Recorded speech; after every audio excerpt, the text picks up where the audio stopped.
do bilu dengar. Ada tahu itu dosi bela, ibu kenyo. Nasi dah berada nasi ki bela. Waktu itu mati besar. Bawa bela waktu lekat ni kau ni pasu bela. Ibu kenyo.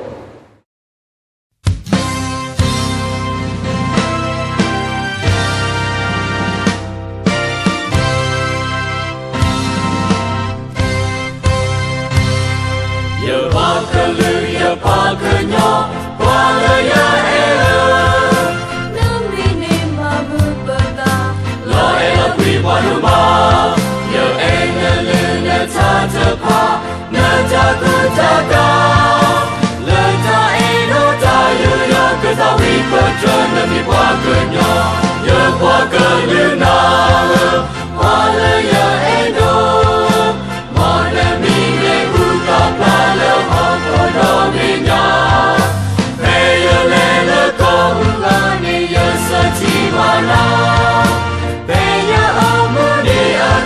Setina lemah pedaminya, ya pakalua, ya elo, tetapi dalam petang, di pokila botol patah, nesole kelika.